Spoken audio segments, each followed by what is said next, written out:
Hello, world, and welcome back to the first EPL podcast where I'm actually talking about something concerning English Premier League rather than just, match analysis and reactions and all that. All right, so today's topic is, in case you didn't get the news, Claudio Ranieri, I don't know if I pronounced that wrong.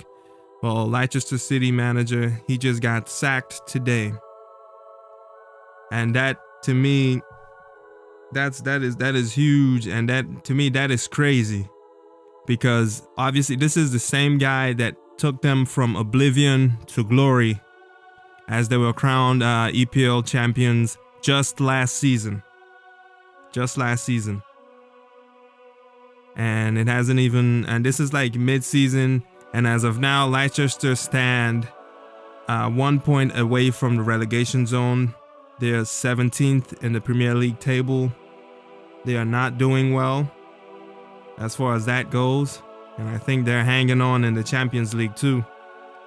Then again, you have to understand that the level of success that Leicester achieved last season is not something that comes around every now and then. It's just not.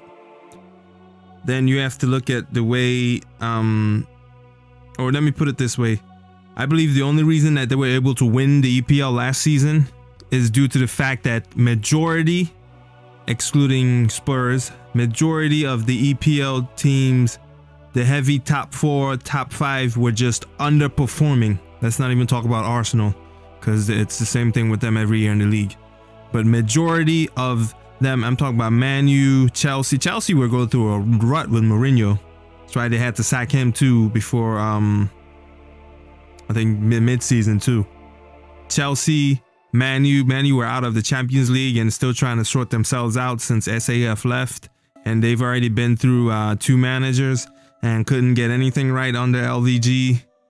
Manchester City, they too were trying to sort themselves out under Pellegrini after moving on from Mancini. Even though Pellegrini did give them the EPL title, it's, they couldn't retain it the following season with him.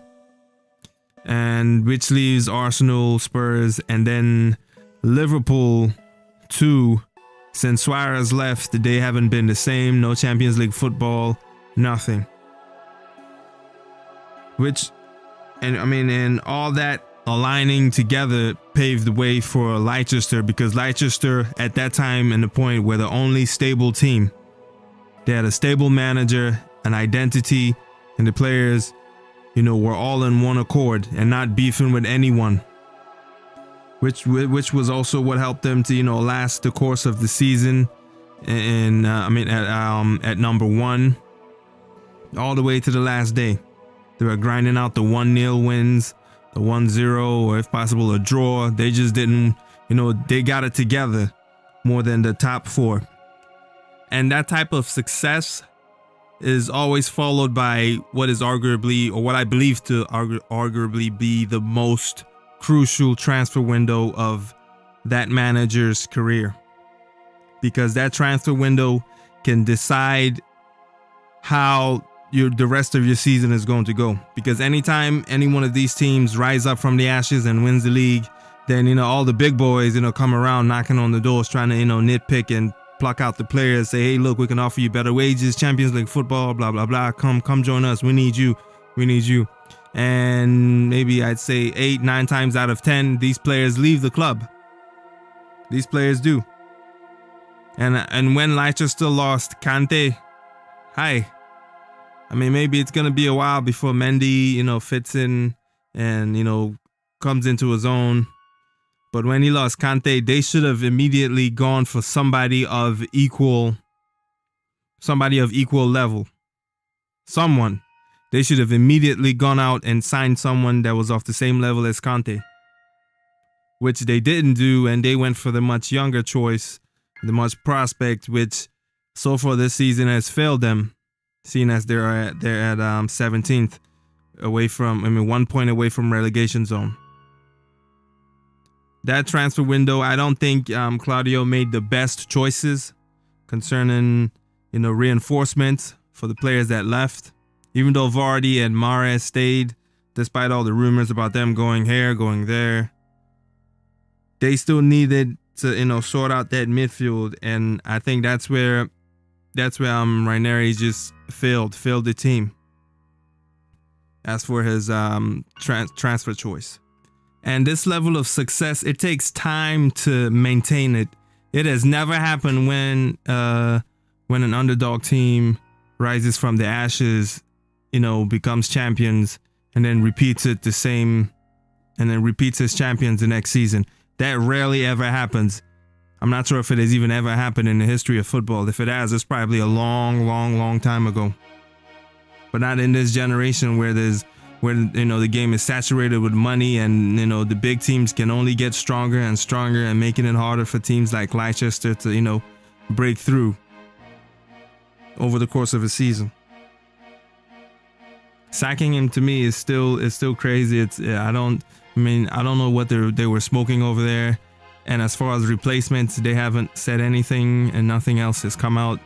I'm guessing the assistant manager will take the reins from now onto the club, appoint somebody officially. But to me, this is crazy, because this only proves that the trend of just running through managers has more than spread. And even though I hate to say this, I might be wrong, but I think the only big club, like really big club, the past 10, 11 years that is notorious for changing managers at the drop of a hat is Real Madrid. Now, if you want to go into details, Atletico have also ran a train through managers, but nobody paid them any mind, because they were still they were not as big as they were today. But yeah, let's just leave that there.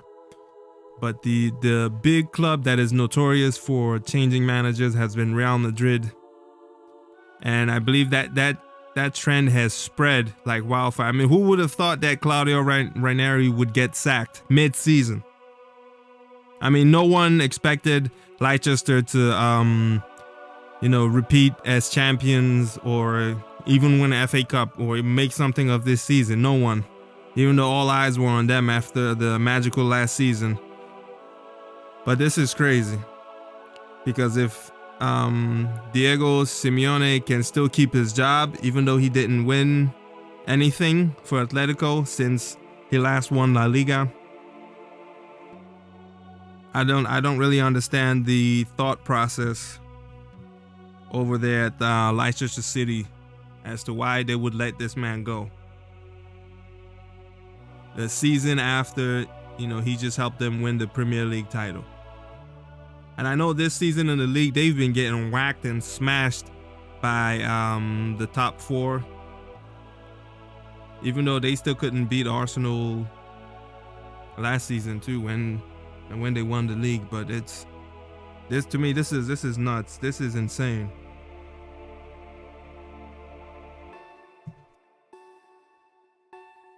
Normally, you'd expect teams like Madrid and, just to be the ones running through managers anytime they don't win anything, or anytime the team is performing badly.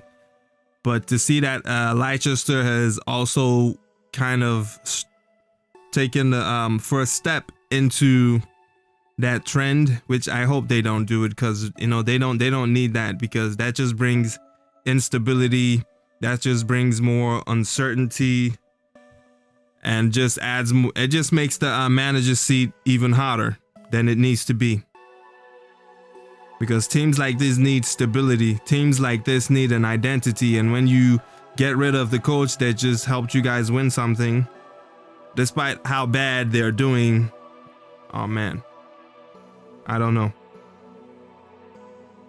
Now it just brings more uncertainty, because this is still crazy to me. I'm trying to understand what went on back there. I mean, when you look at the league results, obviously they're not doing good, but even then, you don't get rid of a manager like this. He got coach of the year, which, even though I believe that should have gone to somebody else, but he still deserved it for the work he did with Leicester from last season. And then he gets sacked mid-season. Aye. I think this era, the 2000s, this era, I think any manager would be lucky to just quit or step down from their jobs, because that's the only fate that they've continued to witness so far is just sacking after sacking after sacking after sacking, and so on and so forth. And I continue to say it's crazy, because you have guys like Arsene Wenger, who can stay at Arsenal for like 10 years and win absolutely nothing, and he still won't get sacked. But then you have someone like Claudio Ranieri, who comes in and gives you guys, arranges the team to help them win the league, even though nobody saw it coming. And it's one of those things that happen every once in a long ass while. But then the following season, he gets sacked mid-season. This is why you have to understand when players are not faithful to the corporations or the clubs or fans or organizations, because any minute that the organization or club feels that the player is not doing how they'd like the player to do or what they want the player to do, they can give him the boot. They can just void his contract, call his lawyer in, let everybody know, look, there you go, we don't want you anymore. This also feeds into the disloyalty that is in football, and which is why you see everybody kind of just cashing out and running to China and running to all this, just following the money. Nobody. I feel as though, I don't know, maybe it's me, but I feel as though nobody wants to play the sport for the love of the sport anymore. Only few players, and you can tell just by watching them. Only few players play it for the love. The rest of them, football is just a means to an end. And they don't care about becoming the best in their position or even the best in their team. They're not worried about that, as long as, they get that cash, that check comes in. That's it, they're cool. When these clubs continue to just, treat coaches like hoes and just pimp them, the minute, they don't give you what you want, it's on to the next one. This feeds into that and continues to grow that disloyalty between, the employee and the employer. And then people wonder, oh, why would you make this decision? You could stay here and become a legend and glory and blah, blah, blah. And it reminds me of the LeBron James quote where he said, never be loyal to the organization, because at the end of the day, the organization will never be loyal to you. Even though at the time when he left the Miami Heat, the owner was mad and pissed. Kind of like he wanted to keep James there forever and ever. But James left to go get what he wanted. He made the best decision for himself. And he ended up getting 3 rings. He ended up getting himself what he wanted to get. And then came back to give Cleveland their first title since Jesus last walked on water or something. Which also adds into the 3 rings. My bad on that typo. But yeah, this is why, again, at the end of the day, it's just a contract. They might come out here and say, oh, I'm doing this for the fans. I'm here to, give my best for the team. At the end of the day, you have to try and understand these things from the player's point of view. That look, if an opportunity rises for them to get something better, they will take it and run. Sometimes I think there's still very few clubs in today's world where, the player and coach and staff share the same level of loyalty for each other, and they will stick by each other through anything. And that is very hard to find today. And Claudio's sacking just proves it. I think there was an Italian team in Serie A. I think it was Palermo. Ran through 7 managers in one season, and it got bad. It got so bad that the president started handing out 2-month contracts to the next manager that was coming in, and he came out and said, I'm not gonna sack anyone anymore. Like I don't know. You have to go look at what the hell is going on down there. I mean, some of them stepped down. And some of them were sacked, but that's 7 managers in one season. Not even Madrid goes through that much manager over the course of 7 years, which is why this sacking from Manchester City is crazy to me. They're not even that big of a team, and they could still get rid of the manager that helped them win their first ever trophy. That is crazy. That is crazy how they can do it. I guess they have the money due to the new EPL TV deal, but this is nuts. Anyway, that's all I have to say, man. Let me know what you think. Like, share, subscribe. I'm out.